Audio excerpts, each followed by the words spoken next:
जय श्री बालाजी की प्रिय दर्शकों, आज हम जानेंगे सूर्य ग्रहण के बारे में।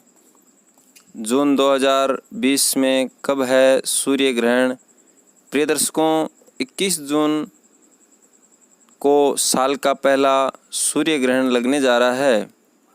सूर्य ग्रहण को एक प्रमुख खगोलीय घटना के तौर पर देखा जाता है। ज्योतिष शास्त्र में भी सूर्य का विशेष महत्व है। ज्योतिषीय शास्त्रों के अनुसार सूर्य ग्रहण का असर सभी राशियों पर पड़ता है। 21 जून को लगने वाले सूर्य ग्रहण के दौरान सूतक काल मान्य होगा।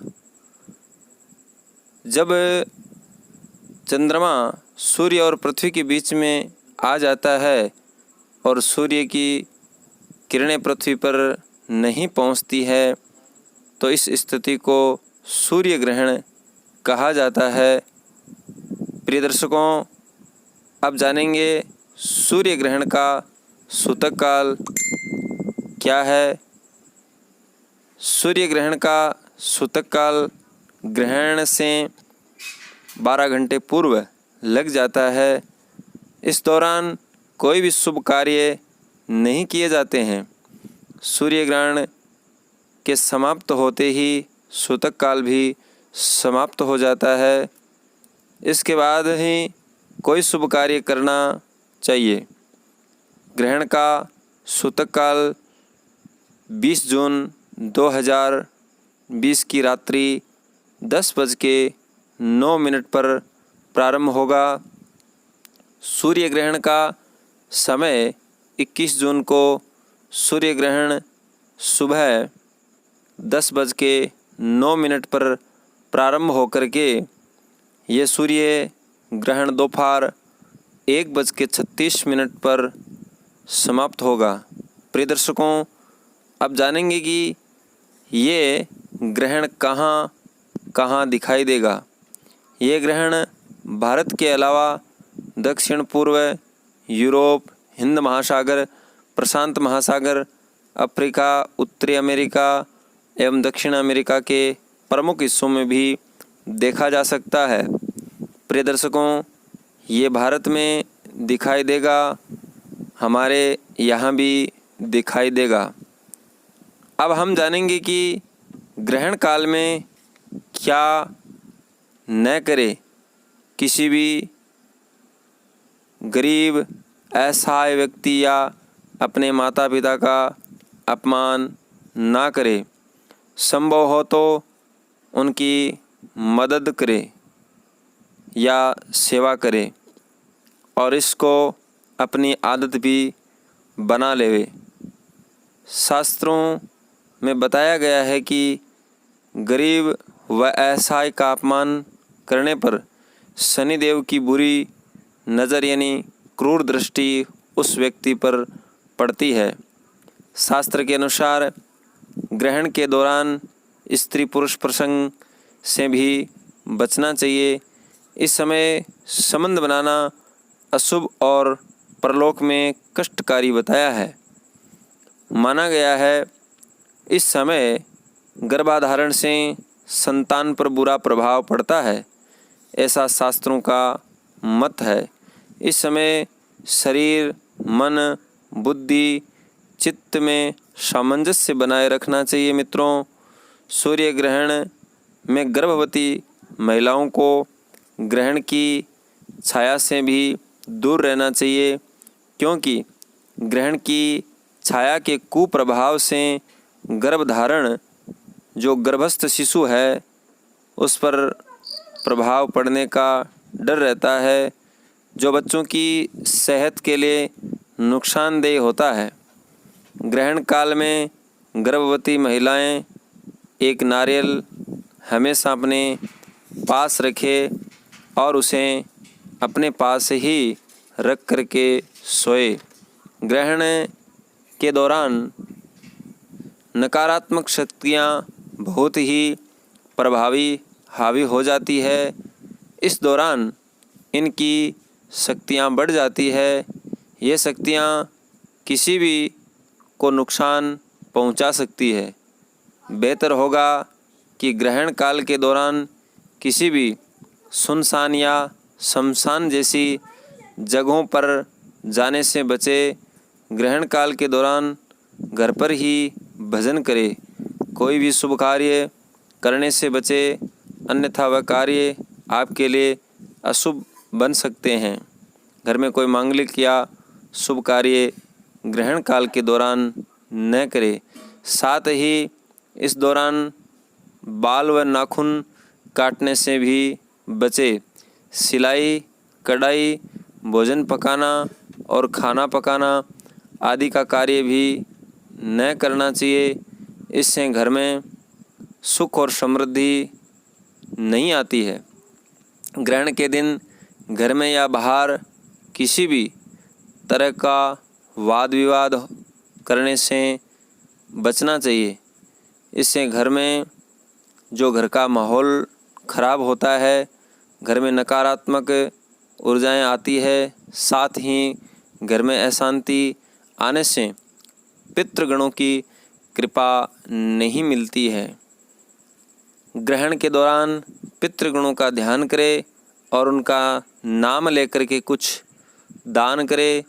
शास्त्रों के अनुसार सूतक काल से लेकर के ग्रहण समाप्त होने तक किसी भी भगवान की मूर्ति को स्पर्श नहीं करना चाहिए। ग्रहण के दौरान भगवान का मन में ध्यान करना चाहिए। ध्यान रखें कि भगवान को भी ग्रहण का दर्शन ना हो, क्योंकि मंदिर के कपाट भी बंद हो जाते हैं। ग्रहण आरंभ से पहले कुश, डाब या तुलसी की पत्तियां उन पदार्थों में डाल देवे जिन पदार्थों की अशुद्धि की भय हो। तो जिन पदार्थों में आप तुलसी या डाब के पत्तियां डाल देते हो, तुलसियाँ की और डाब डाल देते हो, वह पदार्थ दूषित नहीं होते हैं। और जो पका हुआ अन्न है उसका त्याग करना चाहिए। ग्रहण के बाद में उस अन्न को, पके हुए अन्न को गाय या कुत्ते को डाल करके नया भोजन बना करके ग्रहण करना चाहिए। ग्रहण के आरंभ में तिल या कुश मिश्रित जल का उपयोग अगर अनिवार्य हो तो अति आवश्यक परिस्थिति में ग्रहण करना चाहिए। और ग्रहण शुरू होने से अंत तक जल या अन्न नहीं लेना चाहिए। ग्रहण के स्पर्श यानी शुरू होने का जो समय है उस से मध्यकाल के समय में, यानी शुरू होने के समय में स्नान और मध्यकाल के समय में होम, देव पूजन और श्राद्ध और अंत में सवस्त्र स्नान करना चाहिए। यानी ग्रहण के बाद में वस्त्रों समेत स्नान करना चाहिए। स्त्रियां अगर हो सके तो सिर धोना चाहिए, न धोवे तो भी चल सकता है।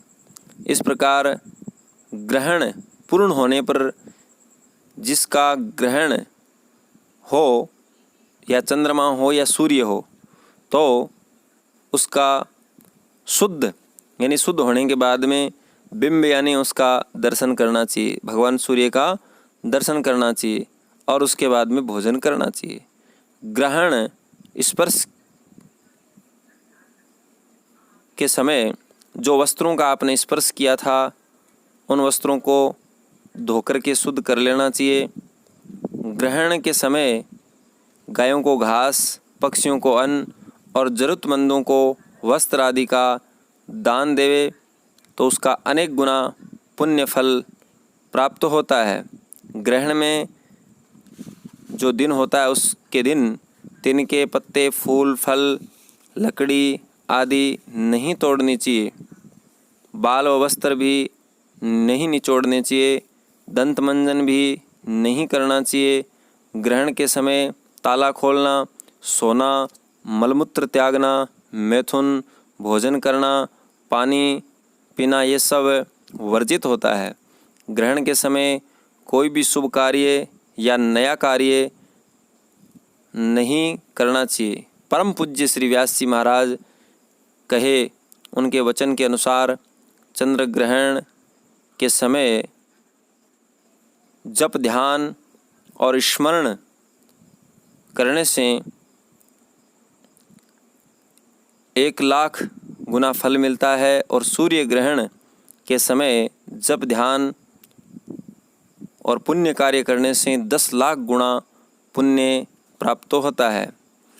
यदि गंगाजल अपने पास में होता है, यदि अपने पास में गंगाजल होता है और चंद्र ग्रहण का समय हो तो 1 करोड़ गुना फल होता है और सूर्य ग्रहण के समय 10 करोड़ गुना पुण्य फल अधिक मिलता है।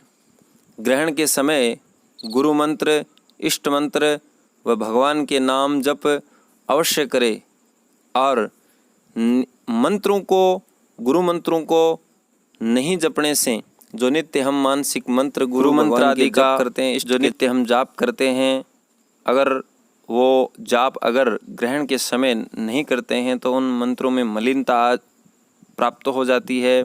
मलिनता यानी वो अशुद्ध हो जाते हैं, हमारे जो पुण्य हैं वो कम हो जाते हैं। ग्रहण के अवसर पर अगर दूसरे का अन्न अगर हम खाते हैं तो 12 वर्षों का इकट्ठा किया हुआ पुण्य सब नष्ट हो जाता है।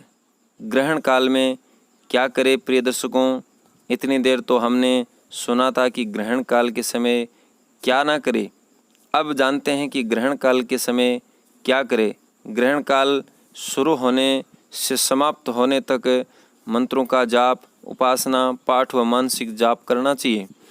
आज जिस प्रकार हरे राम राम राम हरे हरे, हरे कृष्ण कृष्ण कृष्ण हरे हरे का भी जाप कर सकते हो। गर्भवती महिलाओं को इस मंत्र का जाप करना चाहिए। देवकी सुत गोविंद वासुदेव जगतपते देहि में तनयम कृष्ण त्वाम अहम शरणम गतः। इस मंत्र का जाप करें। गर्भवती महिलाएं ग्रहण काल के समय देव मूर्तियों को स्पर्श ना करें। देव प्रतिमाओं के अलावा तुलसी वृक्ष, शमी वृक्ष, बिल्व वृक्ष आदि को भी स्पर्श न करना चाहिए। और उसके ग्रहण काल के बाद में गंगाजल आदि से छिड़क करके इनको शुद्ध करना चाहिए। ग्रहण काल में गायत्री मंत्र, गुरु मंत्र, इष्ट मंत्र आदि का जाप करना चाहिए। प्रिय दर्शकों, अगर आपको हमारी दी गई जानकारी अच्छी लगी हो तो ज़्यादा से ज़्यादा शेयर करें, शेयर करना ना भूलें। हमारे से जुड़े रहने के लिए हमारे चैनल को सब्सक्राइब करें और लेटेस्ट अपडेट पाने के लिए घंटी के बेल के आइकन को दबाएं। दर्शकों, धार्मिक व स्वास्थ्य संबंधित, पूजा पाठ से संबंधित, आयुर्वेद से, औषधियों से संबंधित जानकारी के लिए हमारे चैनल को सब्सक्राइब अवश्य कर लेवे। जय श्री बालाजी की, जय श्री राम। मित्रों,